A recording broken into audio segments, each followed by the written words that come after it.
네, 싸늘하게 얼어붙은 부동산 시장에 토지거래 허가구역 해제라는 빅뉴스가 터졌습니다. 실수요자 아니면 아파트를 못 사게 한 규제를 풀다 보니까 이제는 전세 끼고 사는 갭 투자를 부추길 거라는 전망도 나옵니다. 이번에도 토호제에서 벗어나지 못한 압구정, 여의도, 목동, 성수동 재건축 재개발구역 주민들은 울상입니다. 토호제 해제 부동산 시장의 복병이 될지 전문가들과 토론해 보겠습니다. 심형석 미 IAU 부동산학과 교수, 김인만 부동산연구소 김인만 소장 나오셨습니다. 어서 오세요. 네, 반갑습니다.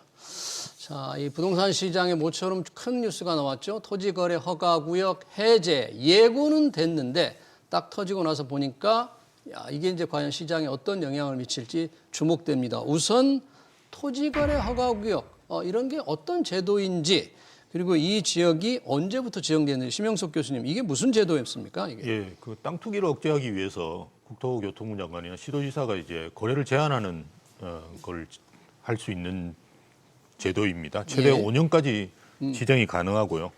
그 구역 내 이제 토지를 거래하기 위해서는 시장 군수구청장들이 허가를 받아야 되는 거죠. 허가를 받아야 되고요. 그래서 그런 제도고요. 예. 이게 처음 발의된 건 아마 1979년도로 제가 네. 기억하는데요. 네. 최근에 서울에서 이제 지정된 거는 2020년 6월달에 이제 잠삼대청이라고 네. 금방 이제 저희가 국제교류업무 복합지구 예. 그 주변을 이제 묶은 것이 시작이 됐고요. 그다음 2021년 4월달에 이제 아비어목성이라 그래서 압구정동, 여의도, 목동, 성수동 뭐 이런 지역들을 추가로 이제 지정했죠. 그래서 예. 전체적으로 보면 서울시 면적의 한 10% 정도 되는 건데요.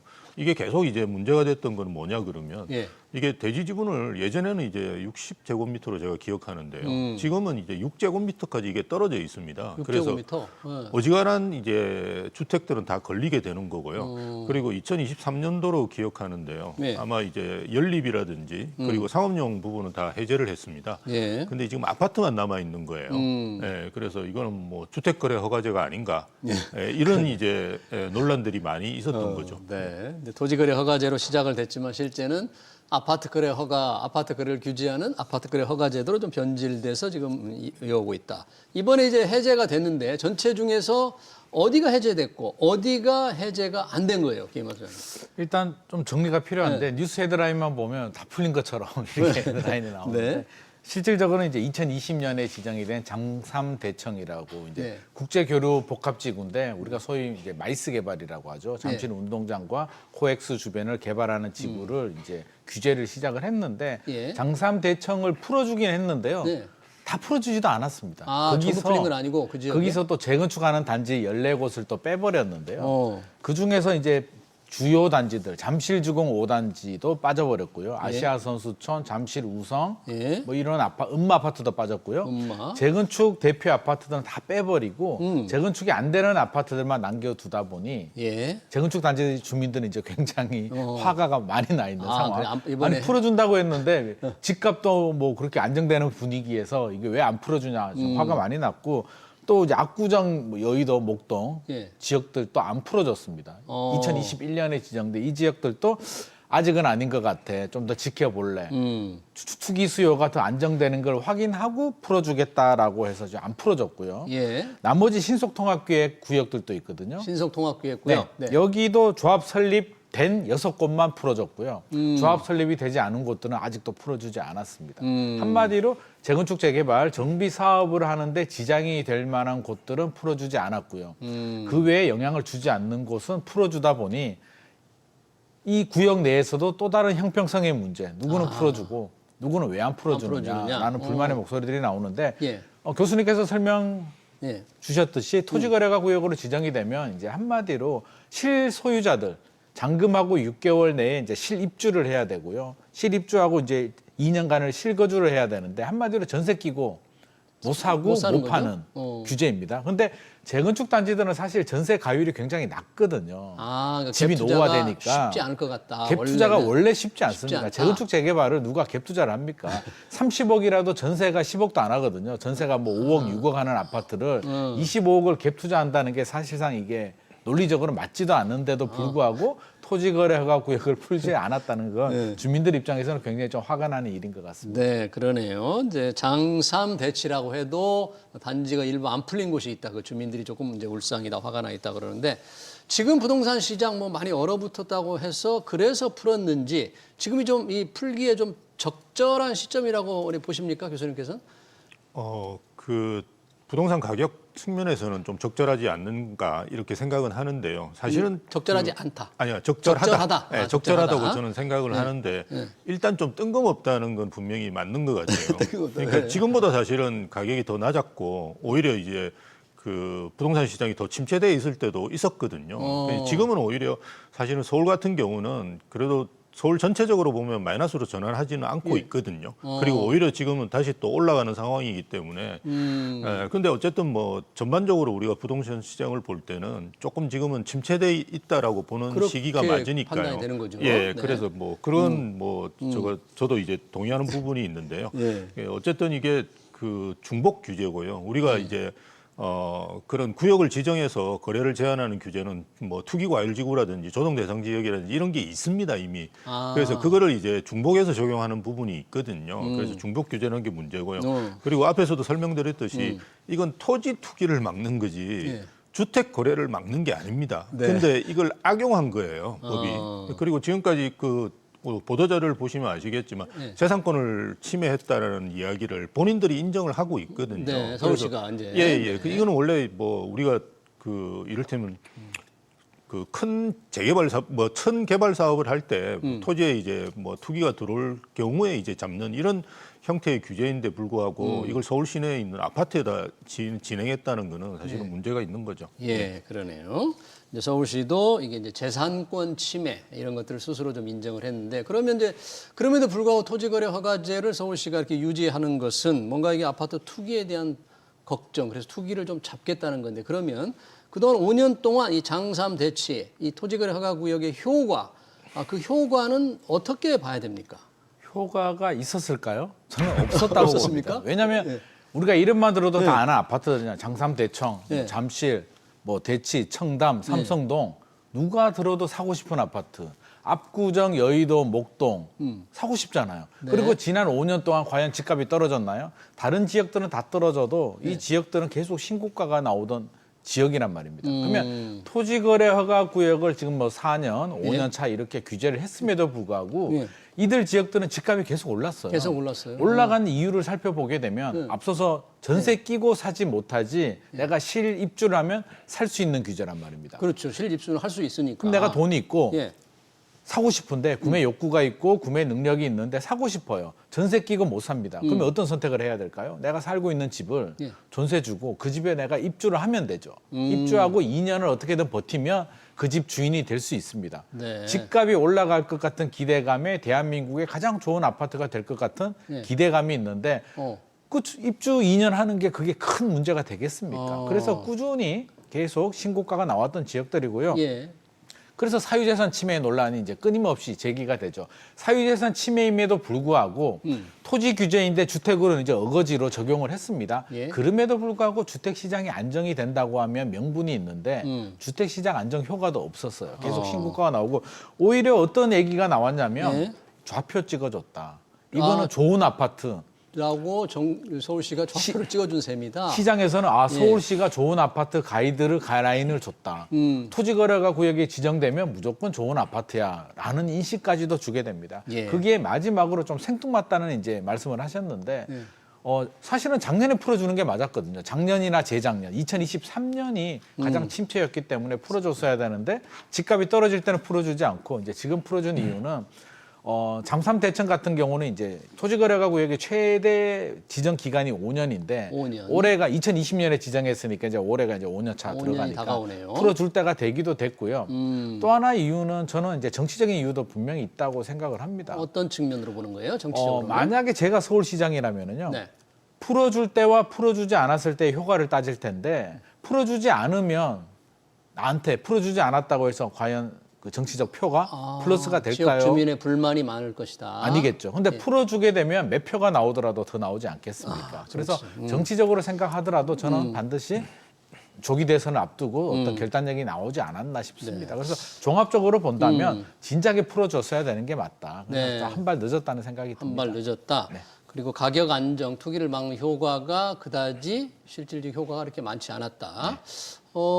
이게 없었더라면 혹시 더 올랐거나 아니면 이 제도 때문에 뭐 인근 집값이 오르는 부작용도 있었다면서요. 예, 우리가 그걸 이제 풍선 효과라 그러는데요. 네. 그 실질적으로 그 토지거래 허가구역에 지정되어 있지 않는 지역이 이제 서초동입니다.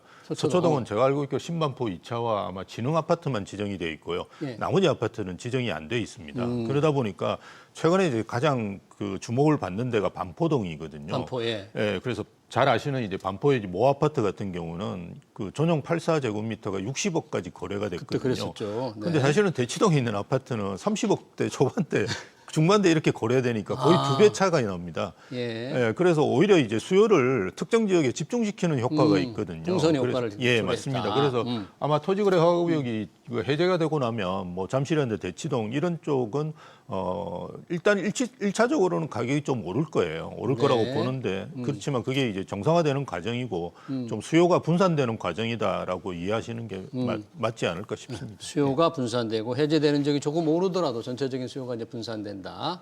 이미 토지거래 허가제 해제를 검토한다는 오세훈 서울시장의 발언이 좀 있었잖아요. 그러다 보니까 해당 지역, 이번에 아비어 목성은 빠졌지만 장삼 대치에서는 가격이 좀 들썩였다 그러는데 실제로 그런 게 확연히 나타났습니까? 가장 이제 효과가 뜨거웠던 게 이제 잠실인 것 같습니다. 네. 다른 아파트들은 사실 압구정이나 뭐 네. 이런 지역들은 내가 노력을 해서 사실 살 수 있는 지역은 아니거든요. 예. 뭐 아무리 내가 뭐 전문직이고 변호사고 아무리 노력을 해도 뭐 현실적으로 접근이 불가능한 지역인데 내가 공부 열심히 해서 전문직이나 노력을 해서 살 수 있는 마지막 마지노선이 이제 잠실입니다. 그리고 네. 갭 투자의 가장 효과가 예.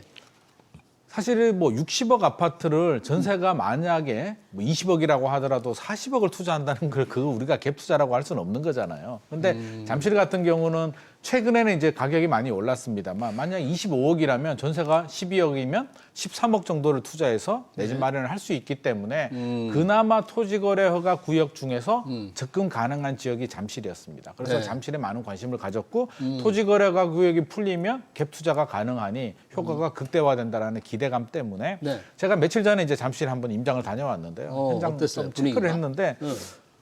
1월에 오세훈 서울시장이 이제 발언을 했잖아요. 네. 적극 검토한다. 검토하겠다부터 이제 거래가 시작이 됩니다. 그래서 나와 있는 뭐 26억, 27억 정도 매물들은 이제 다 소화가 되는 거고요. 예. 최고 가격이 전용 84가 리센츠라는 아파트가 있습니다. 28억 5천만 원이 이제 최고 가격. 네. 작년 1년 전만 하더라도 한 23억, 24억 정도 거래가 됐는데 28억 5천에 거래가 됐고요. 네. 여기서 멈추면 괜찮은데 집주인들은 이제 로얄동, 로얄층 같은 경우는 30억 정도가를 부르고 있습니다. 그래서 물론 매수자들은 부담스럽죠. 30억을 따라가기엔 부담스러운데 집주인들은 토지 거래가 풀리면 더 올라갈 거라는 기대감 때문에 30억 호가 부르고 있는 상황이고 예. 문제는 앞서서 이제 교수님이 또 풍선 효과 말씀하셨는데 지정됐을 때도 풍선 효과가 생겼고요. 지정 안 된 곳으로 이제 투자 수요가 이동이 했고 지금은 풀어준다고 하니까 또 주변 지역으로 또 풍선 효과가 생깁니다. 호가가 30억이 가니까 네.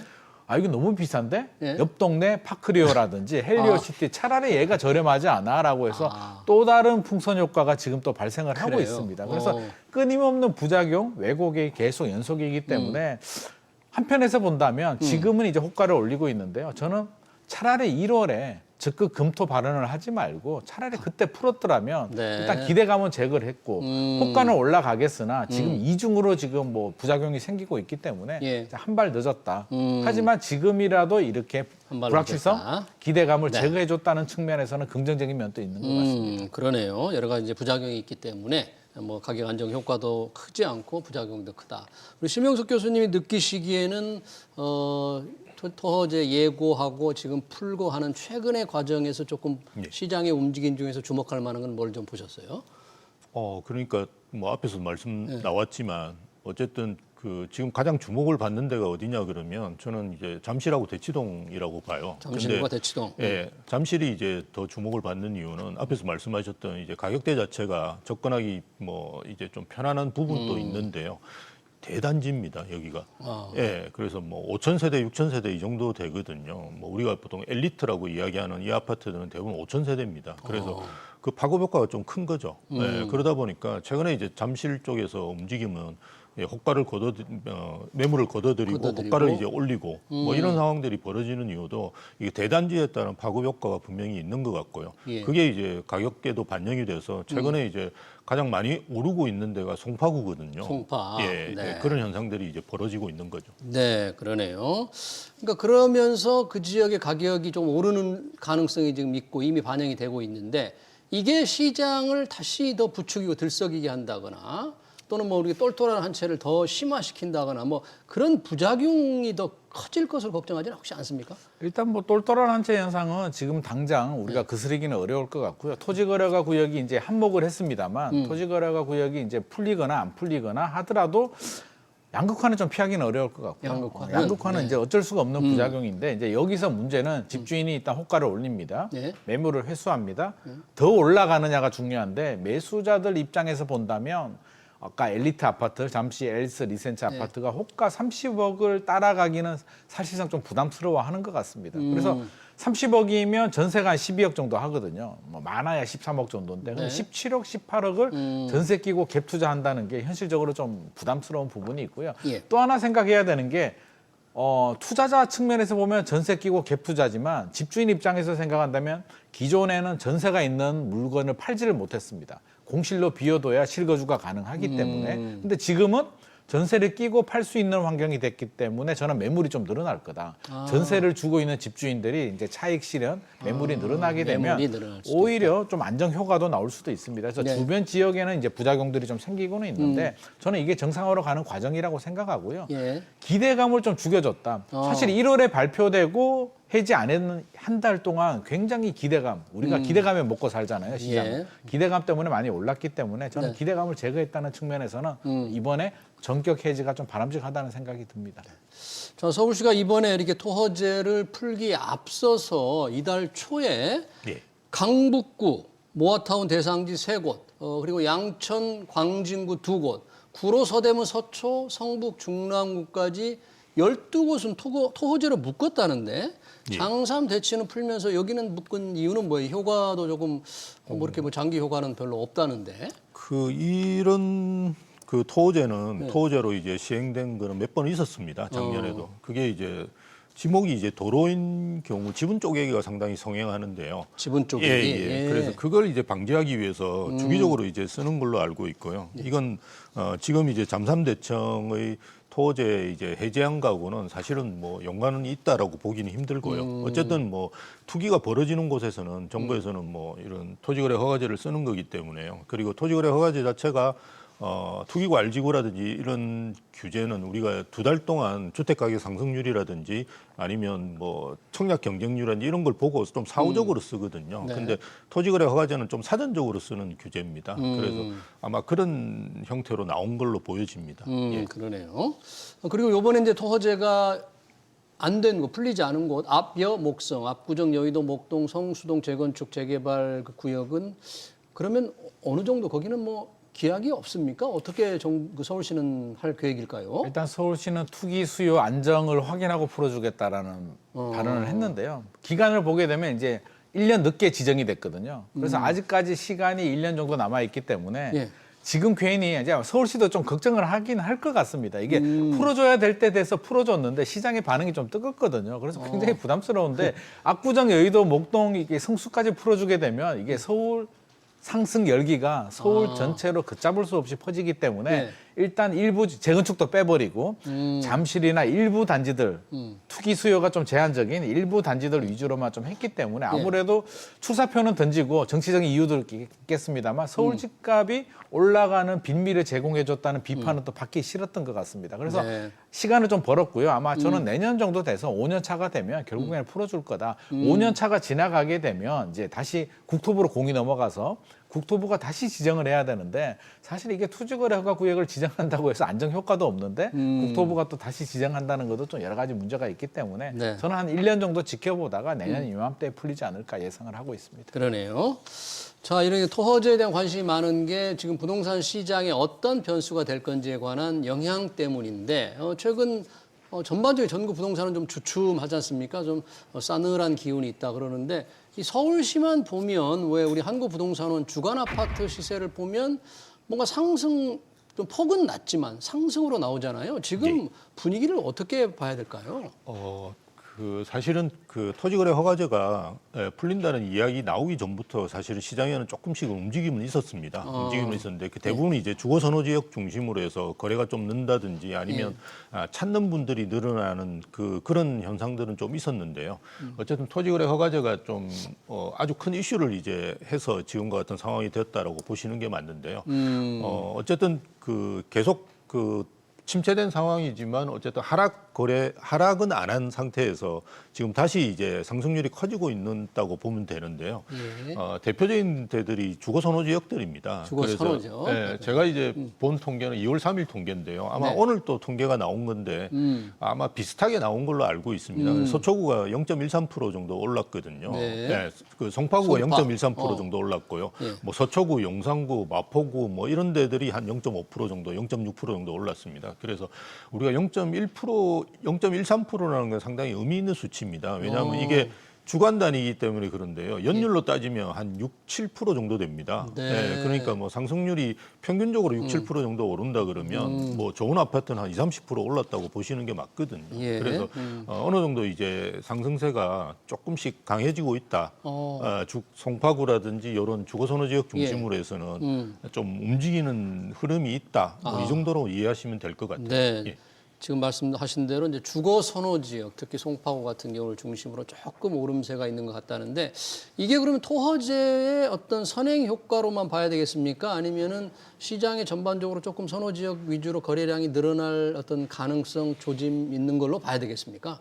두 가지가 다 접목이 된 것 같습니다. 토지거래 허가 구역도 분명히 영향을 준 건 맞고요. 작년에 이제 구별로 이렇게 상승률을 보게 되면 항상 강남 3구, 용산구, 한강벨트 핵심 지역들이 항상 높게 나오긴 했습니다. 그런데 그 차이가 지금 더 벌어지고 있다는 거죠. 0.02%, 지난주도 0.02%, 지금 한 2시간 전에 나온 통계도 0.02%. 서울은 그냥 똑같이 나왔는데요. 그 속을 들여다보게 되면 똑같지가 않습니다. 교수님 말씀하신 것처럼 송파구는 지금 뭐 천정부지 올라가고 있고요. 좀 전에 나온 통계를 보니까 송파구는 지금 0.14%까지 올라갔고요. 0.14. 강남은 0.08%, 서초구는 0.1%까지 올라갔습니다. 근데 도봉구는 반대로 지난주가 0%였는데요. 이번 주는 마이너스 0.06%. 마이너스. 그러니까 한강 남쪽은 지금 어떻게 보면 이제 온도가 올라가기 시작하고 펄펄까지는 아니더라도 이제 온도가 뜨끈뜨끈해지고 있는 상황이고요. 저 북으로 올라가게 되면 지금 찬바람이 오늘 날씨처럼 굉장히 추운 날씨이기 때문에 통계는 0.0인데 실제로는 온도 차이가 극심하다. 우리 학교 다닐 때 반평균 보면 반평균이 이제 80점이라고 하더라도 공부 잘하는 친구는 95점 나오고요. 안 하는 친구는 70점 나오듯이 지금 온도 차이가 확실하기 때문에 토지거래가 구역이 이제 영향을 준 거는 맞으나 이거는 여러 가지 시대 흐름이라든지 부동산 시장 분위기 모든 게 지금 복합적으로 작용을 하고 있는 것 같습니다. 네, 지금 말씀 듣고 보니까 서울 안에서도 지역별로 편차가 지금 더 커지고 있다. 그러니까 이른바 양극화 이런 게 더 심해질 가능성이 있다는 게 통계로 지금 나타나고 있네요. 전국으로 보면 여전히 차갑고 특히 지방 중심으로 보면 지금 미분양이 급증을 하고 있다고 하는데요. 이미 다 지었고도 분양을 못한 이른바 준공업 미분양이 전국으로 2만 가구가 넘어섰다는 거잖아요. 이 정도면 굉장히 어느 정도 안 좋다고 봐야 돼요, 이걸? 지금 제일 문제가 한 몇 년 동안, 3에서 5년 동안 계속 지방이 전체 미분양에서 차지하는 비중이 한 80% 됩니다. 이게 이제 고착화되어 있어요. 그래서 우리가 이런 걸 이제 구조적이라고 표현을 하거든요. 그래서 이런 구조적일 때는 정부의 정책이 좀 강하게 들어가야 되는데요. 지금까지 나온 정책들을 보면 1주택 특례라는 게 있습니다. 그게 이제 1주택자가 지방의 준공업 미분양을 매입할 때 주택으로 이제 간주를 안 한다는 건데요. 1주택자가 지방의 준공업 미분양을 매입할 가능성이 없거든요, 거의.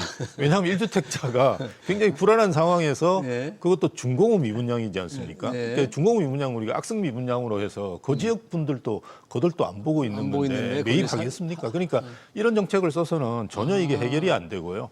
그래서 저희가 항상 이야기하는 게 5년 양도세 면제라든지 이 정책들을 예전에도 계속 해왔던 5년 정책입니다. 양도세 면제. 그래서 아예 이런 정책들이 나와야지 이 부분이 해소가 될 수 있는데요. 네. 지방은 지금 사실은 건설 경기가 굉장히 큰 비중을 차지합니다. 그래서 어떻게든 경제를 활성화시키는 측면에서도 이게 필요한데요. 예. 근데 뭐 계속 이제 미적거리면서 사실은 그 제가 볼 때는 그렇게 효과 없는 정책들만 계속 내놓고 있는 것 같아요. 네, 지금 지방의 미분양 벌써 오래된 문제인데 정부가 내놓은 대책 효과가 없다. 그러니까 좀 충격적인. 그러니까 5년간 양도세 면제 같은 과거에도 해본 거다 이게 이런 거라도 해야만 뭔가 해결의 실마리가 풀리지 않겠느냐 그런 말씀을 해주셨고요.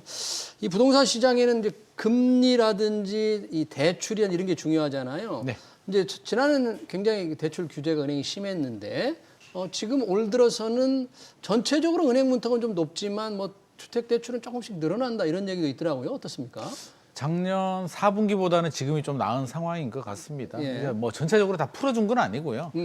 분위기 자체가 이제 뭐 은행 창구 예를 들면 작년 한 상반기만 하더라도 여름까지만 하더라도 은행 가면 이제 은행원들이 활짝 웃으면서 좀 밝은 표정을 지어줬다면 4분기 때는 좀 무서웠죠. 너 대출 진짜 받을 거야? 막 이런 표정을 지었다면 예. 지금은 이제 좀 평온한 표정 정도, 필요하면 한번 신청해 보세요 정도의 표정 정도 관리를 하고 있고요. 예. 대출 금리도 실제로 좀 떨어지긴 했습니다. 대출 작년 금리가? 4분기보다는 예. 살짝 떨어졌는데 작년 4분기는 이제 여러 가지가 복합적이었죠. 예. 기준금리는 내려갔는데 가상금리 올리고 우대금리를 내리면서 실제로 기준금리가 0.05%포인트가 떨어졌는데 대출금리는 1%포인트가 올라갔거든요. 그래서 좀 역차별 논란이 좀 있었는데 최근에 정치권에서도 또 이야기가 나오고 있기 때문에 좀 내려가고는 있는데 제 생각에는 한 3% 중반대 정도까지는 내려갈 수는 있는데 예. 더 많이 내려가기는 사실상 좀 금융권이나 정부도 좀 부담스러울 것 같습니다. 네. 혹시라도 3% 초반까지 내려갔다가 다시 또 투자 심리 자극하게 되면서 서울 집값이 올라가게 되면 굉장히 좀 곤혹스러운 상황이 될 수도 있기 때문에 네. 지금 한 3% 중반 정도까지 관리를 할 가능성이 높은데 예. 지방이나 서울 외곽 지역들은 또 불만이 많죠. 지방이나 서울 우리는 외곽 지역. 작년에도 집값 오르지도 않았는데 서울 집값 올랐다고 해서 왜 대출 서울은 규제를? 대출 규제 해도 집값이 올라가고 거래가 되는데 네. 지방이나 서울 외곽 지역들은 네. 대출을 받지 않으면 살 수가 없는데 대출 규제가 같이 들어오니까 상대적인 역차별이라는 불만의 목소리들도 많이 있습니다. 네, 그러니까 이제 지역은 더 문제가 많은데 전반적으로 한국은행 기준금리를 좀 낮추고 은행권이 조금 대출을 늘리기 시작하면 이게 시장에 조금 온기를 조금 부추기는 그런 역할을 할 수 있을 정도가 될까요? 예, 분명히 효과가 있을 겁니다. 지금 이제 상황 자체를 말씀드리면 예. 그 어쨌든 1월 달에 이제 대출이 조금 늘어난 부분은 대출을 안 하다가 시작한 거거든요. 아, 그래서 한 작년에 대출을 1조 안 하다가. 7천억 제가 늘어난 걸로 알고 있는데요. 안 하다가 했기 때문에 늘어나는 거라고 보시면 되고요. 일단 제가 판단할 때는 금리가 제일 큰 변수가 될 것 같아요. 뭐 앞에서도 말씀 나왔지만 4% 지금 초중반대 정도 빌리시거든요. 근데 이게 3%로 떨어지지 않는 한 사실은 그렇게 매수하려고 하는 분이 시장에 갑자기 들어오기는 힘들어요. 그래서 최근에 저희도 이제 그런 걸 주선하다 보면 3%대가 좀 의미 있는 수치인 것 같고요. 3%대. 앞에서 나왔던 뭐 3% 중반대 정도가 되면 상당히 그 시장에 많은 분들이 들어오지 않을까 그렇게 판단하고 있습니다. 네, 잘 알겠습니다. 토지거래 허가구역 해제와 부동산 시장 전망 토론 여기서 마치겠습니다. 지금까지 심영석 미 IAU 부동산학과 교수 김인만 부동산연구소 김인만 소장이었습니다. 고맙습니다.